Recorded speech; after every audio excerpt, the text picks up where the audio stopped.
Hey everyone, welcome back to another episode of Off the Record. Hello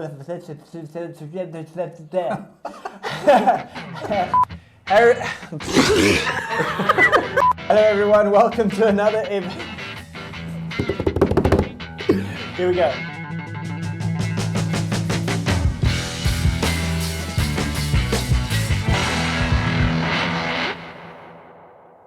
Hello everyone, welcome to the very first episode of Off the Record with Paul and Nige. We are going to, over the course of many episodes, bring you some of our favorite albums, some of our least favorite albums, some of our music history and all of that kind of stuff.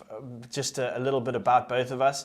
I started in radio in 2001, so just fresh out of high school I started in radio and have been doing it ever since. Until I met Nigel, I thought that I had a good music knowledge, and then I discovered there's this dude called Nigel. He has got the most incredible music knowledge. Nige, I don't know where it came from. How did you get this incredible music knowledge down the years? Paul, I just started listening to the radio when I was probably about 4. I can remember hearing 3 or 4.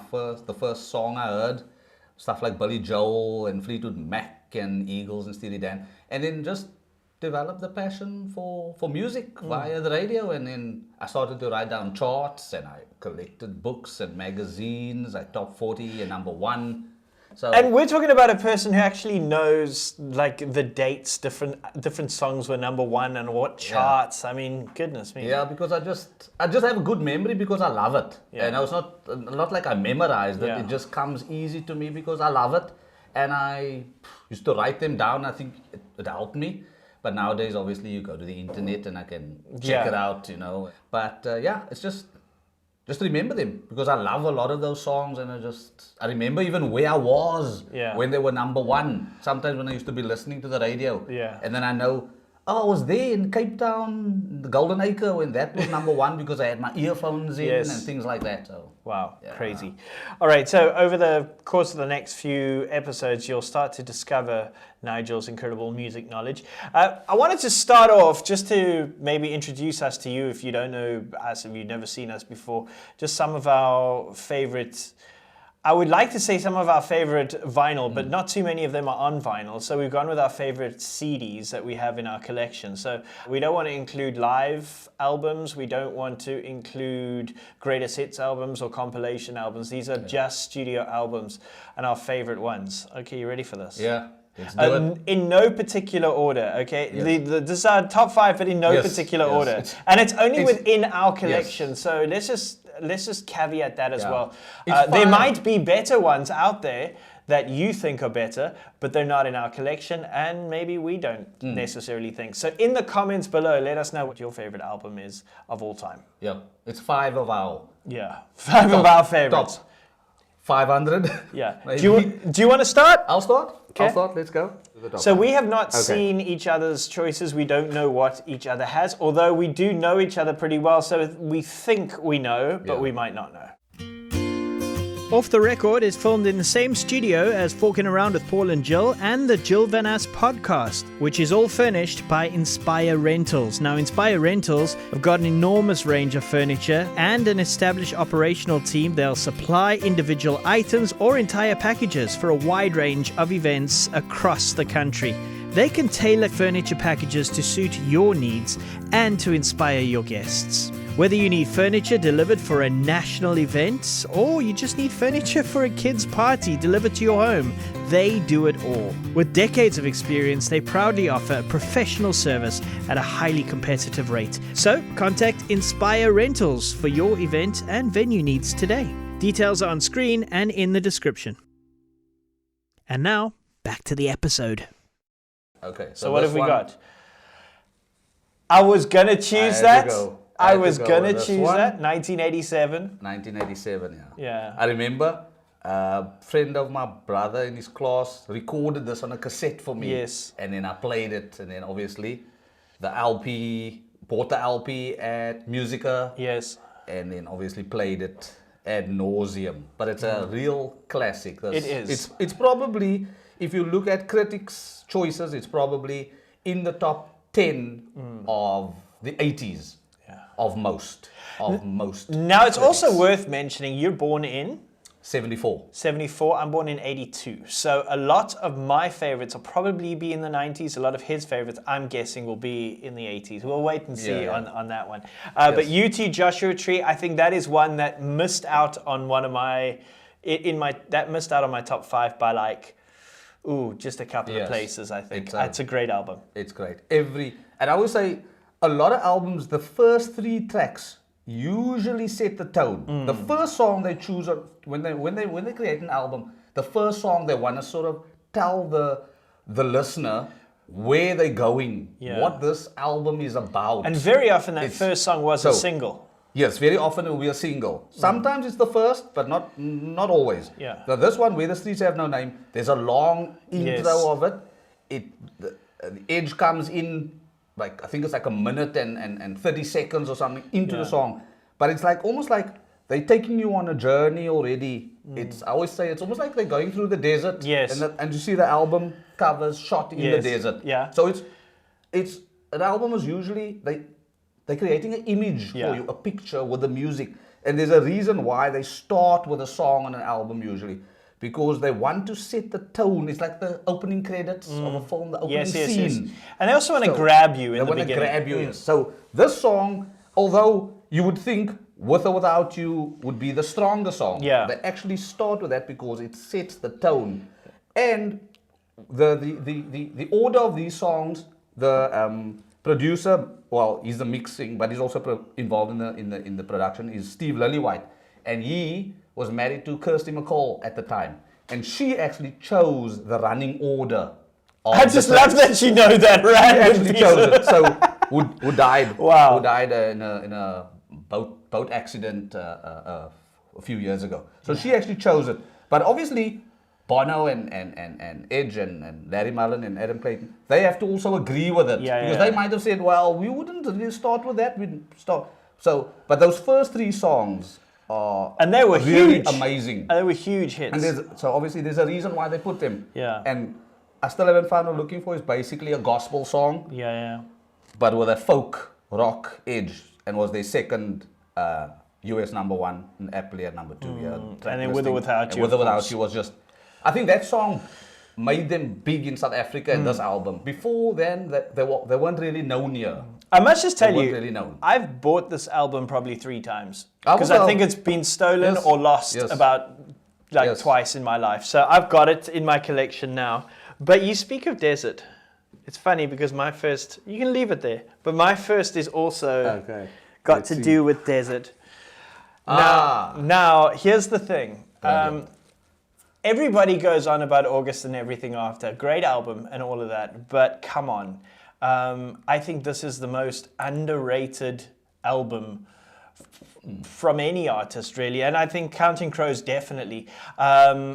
When I chatted to Adam Duritz, this is what he said about This Desert Life. That's the album, for whatever reason, that the band always wants to play in concert. I mean, we often play Hanging Around most nights. Yeah. But Potters they love. But it's also like Wish I Was a Girl and High Life. Oh. Like the band always, those are the songs that when I ask the guys what they want to play tonight, it's always stuff from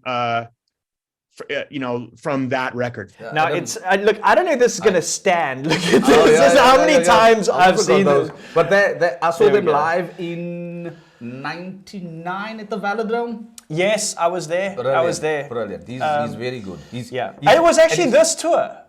Yes. It was this tour, wasn't it? Yes. Yes, it was this tour. One. It was in this tour. 99. And they still had, I mean, you'd speak about the opening song, Hanging Around, that was a big single off of this.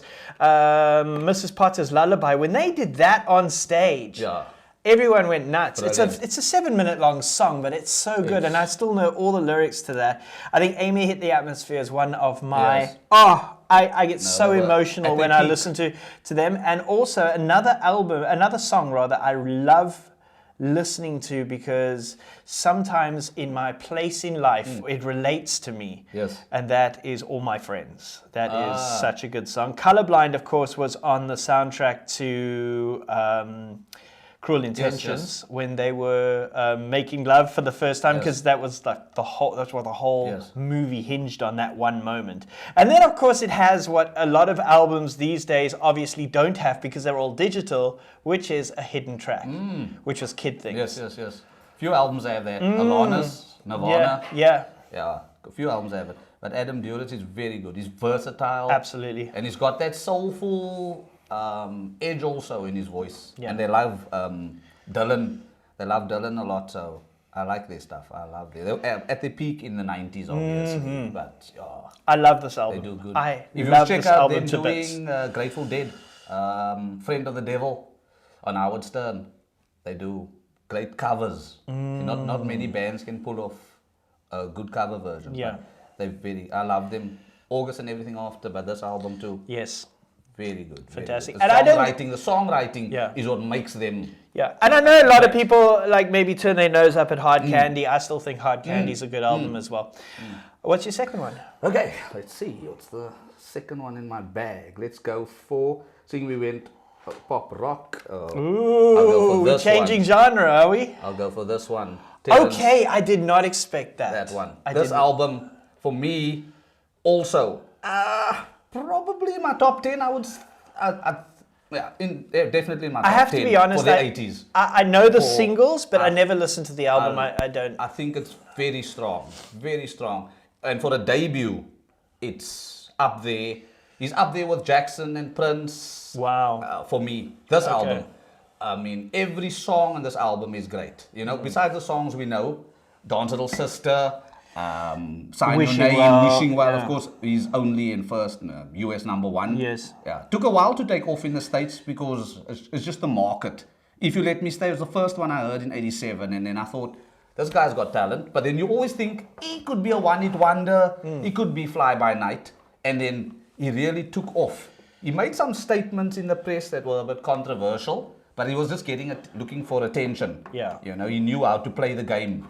You see, this is why it's broken. Because I played it so much. Exactly, yeah. But it really, I mean, Rain, Let's Go Forward, these album tracks on this is really amazing. If you like your soul, your pop, he's got rock in here. I mean, he takes Marvin Gaye, James Brown, Wilson Pickett, Smokey, Jackson, Prince, he brings them all together in this album. So if you love that, Motown, you like your 70s soul R&B, your dance, all in there. And this album did so well, it was #1 in the UK twice. Wow. So, you know, you're making me feel like I am very one-dimensional because you've got so many different options there. I want to see what people are going to think of this. I'm not sure here. I don't know if this surprises you or not. No. It doesn't. No. No. Oasis, What's the Story, Morning Glory. No. Don't joke. Snap. I love it. I love it. Oh, I had a feeling. How good. I didn't want to. When you talk about it, I thought you might not, but I had a feeling.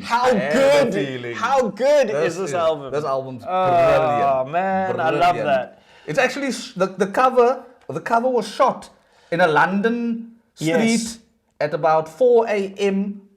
In July '95. So it's now the anniversary of the cover shot. Wow.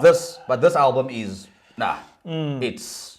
And then it's their peak, but I don't think Noel Gallagher actually doesn't like it. What? He says he doesn't like it, the production of it, he doesn't like. But I think it's their Please do not ever reproduce it. Do not. No. Please. It can't. You speak about the opening track.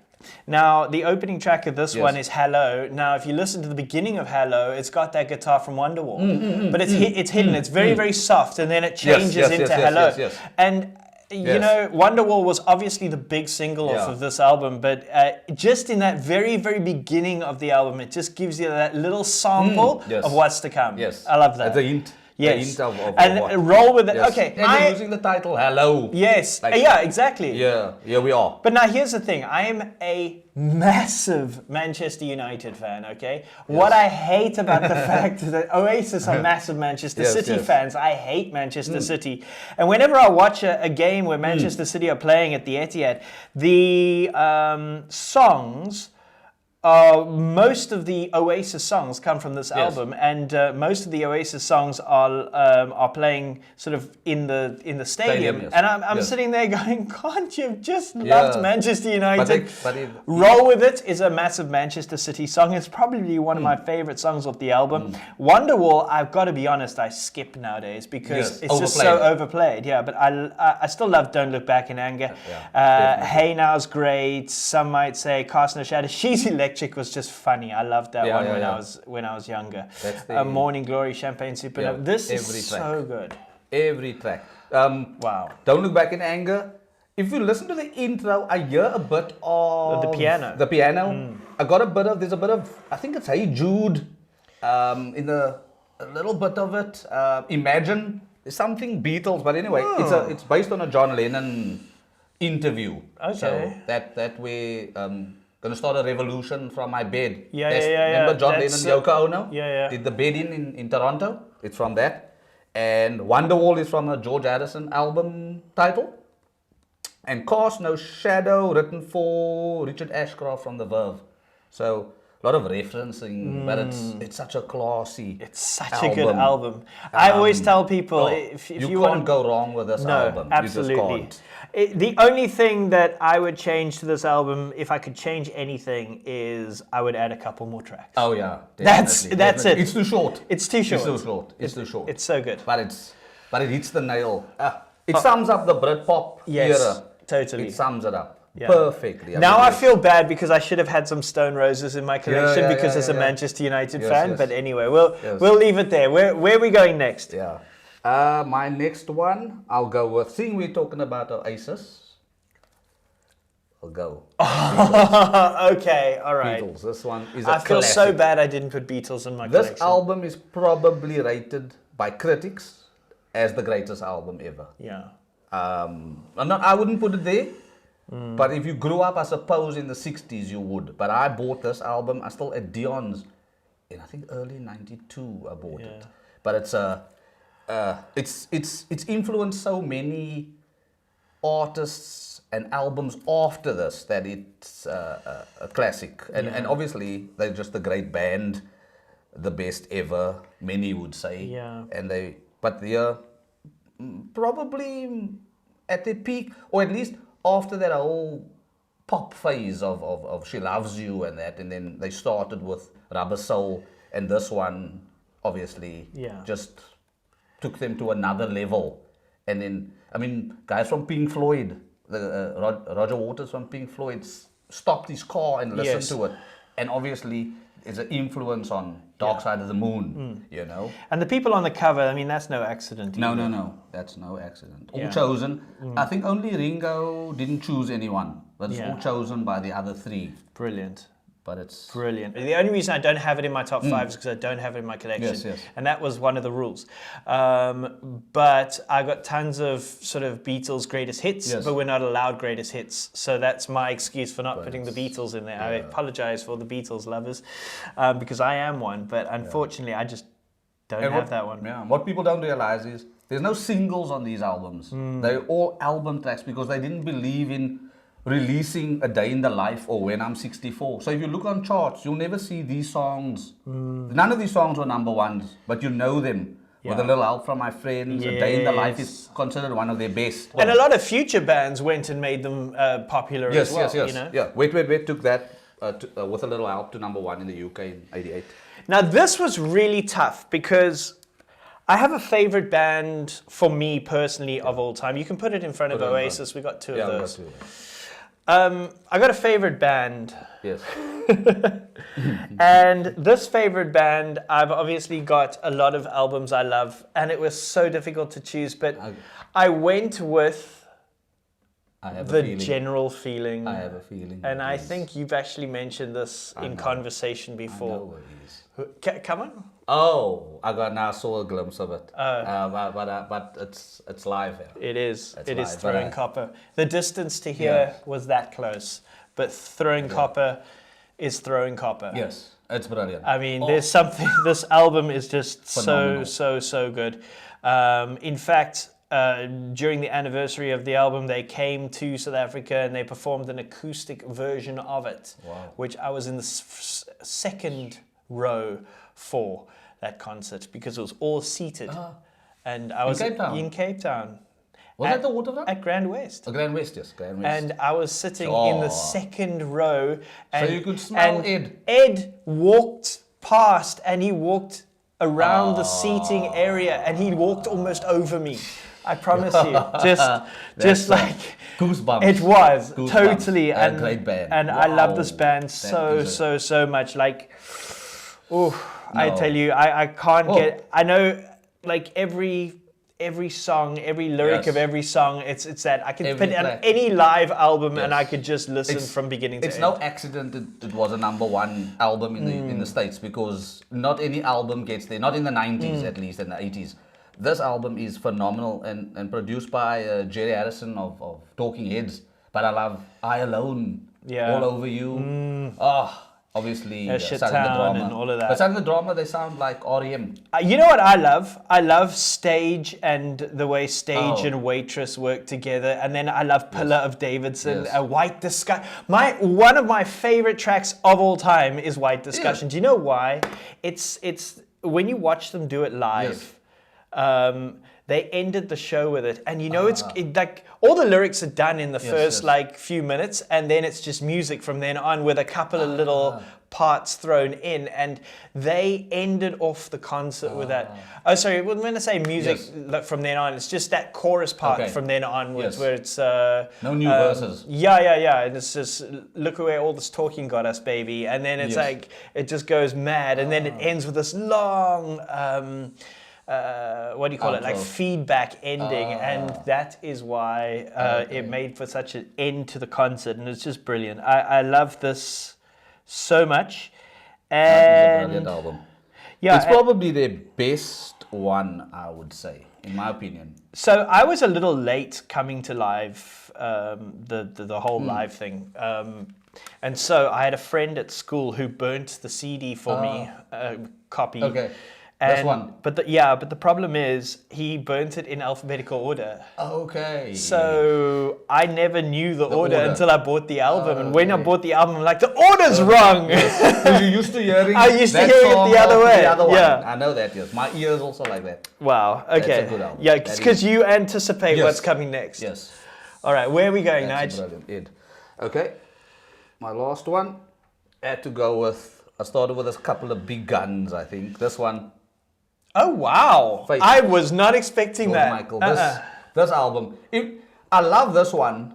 Okay, because, besides it's huge, obviously, that's the obvious people's choice. But it's got some good songs on here. I mean, he's versatile. I mean, from Faith, which sounds like 50s Elvis, then Father Figure, it's got a certain ambient sound to it. Obviously, I Want Your Sex, very controversial, but it's got that dance. And then he's got one of his best ballads, Kissing a Fool. Yes. I mean, he's just versatile. But that's what a pop album is, this is one of the best ever. It's about versatility. You've got a ballad, you've got R&B, you've got maybe some rock, you've got pop. That's what a pop album is. The songs shouldn't all sound the same. Yeah. So he knows the formula, and he's mastered it. And here, he's taken control also because he does the production. He's the writer. He's the singer. So he's taken a bit of a leaf out of, I think, Stevie and Prince's book and taken control, and this is the result. And this album's actually 12 weeks at #1 in the States, outsold Michael Jackson. So wow, says it all. Okay. I'm one behind you now because remember you had a double. Yes. So let's go here next. Because now I gather that you ain't bringing this. I can bring it. Okay. I know that. Yeah, you know what this is. This is one. Matchbox 20. Yourself for someone like you. Another one. You just it's just from beginning to end. It's just brilliant. You talk about opening song again. There we go. Real World. I mean, it just opens with that great drum beat. Just great. Yeah. And I don't know what more you could say. You put it on for an emotional journey. This is what this album is. I got this album because I used to have another CD. For the life of me, I can't even remember what that CD was. It was some I think it was like an R&B album. And there was a friend of mine at youth, and she had an album. She had this album, but she didn't really like Matchbox 20, and I had this other album which I didn't really like, and she liked it, so we swapped. Because I had heard 3 a.m. on the radio, and I was like, ooh, I like this. And this became one of my favorite bands. That's great. He's got a good... Rob Thomas. He's got what I call a great rock voice. Yes. Up there with your Lou Grahams and Steve Perry's. Rob, I think this album, a lot of it he wrote while his mom was ill. So I think songs like Push are to do with... Yeah, I Want to Push You mom. Around. Yeah. So very good. And Back to Good is great Back as to well. Good, I mean, one of the come best. on. That's a great song. Now look, I will be honest. It was a Day. little bit of a toss-up between that and Mad Season. So I said to myself, if you were bringing that, I was going to bring Mad Season. So that's where I was. Yes. But because we can't pick two from the same artist, I would have also picked The Distance to Hear from Live. I would have also picked Mad Season from them. So I have to go with somebody different now. So my last one. See if you remember this. I was gonna bring. Were you seriously? I was gonna bring that one. Come on, this is great. I looked at it. Another one of my all-time favorite bands. Seen them live 3 times. Love them. This is Collective Soul. This was a self-titled album, and just tons of great songs. The World I Know is just beautiful. Oh, beautiful. So beautiful. Great. December. She Gathers Rain. I like When the Water Falls. Yeah. Gel's okay. December for me. Yeah. Oh, brilliant. Wow. Also, I think my favorite of these at their peak, but Ed Roland also great songwriter. Oh, Ed Roland, and brilliant performer as well. Brilliant. He man is the brother. I think they're from Atlanta. Will that fit? There we go. I think they're from Atlanta, but brilliant. Yeah. They hit the nail. Smashing Young Man. Yes. Oh. Look, I also like Hence Allegations and Things Left Unsaid as well. A Discipline Breakdown, and also I had a couple of others which I had brought along but I didn't use. Dosage. Dosage, and then that's the one with the honey. Yes. Yeah. The honey in the mouth. Yeah, and then Needs. there's also I love Run and there's Run and Compliments. Yes. Just brilliant. But and Perfect Day with Blenders, that's on Blender. That's on Blender. Yeah, that's on Blender. And Elton wouldn't just collaborate with anyone. Exactly. Perfect Day. That's such a great pop song. Oh, brilliant. Wow. Love it. That's really rock. But this Collective Soul, live, Matchbox 20, it's just in the air that all those bands were around and all just picking up like the grunge period. Yeah. It's in the air, so it was an amazing period, but these are all classics. If you love your rock, pop rock, these are the albums. I think we did good. I think we did good. I know you might not agree. You might be looking at this saying, "What a load of rubbish." If that is the case, just pop it into the comments. Tell us your favorites, and maybe we'll even bring them along as well. We just wanted to start off by just showing you a little bit about us and our music tastes. I mean, there's a lot more to us than just these albums, but you'll find that out over the course of the series of videos to come. Nige, thanks. Yeah, thanks, Paul. Brilliant. Been great. Yeah. Keep the comments coming. We can talk about your choices. Indeed. And thank you very much. And subscribe for more.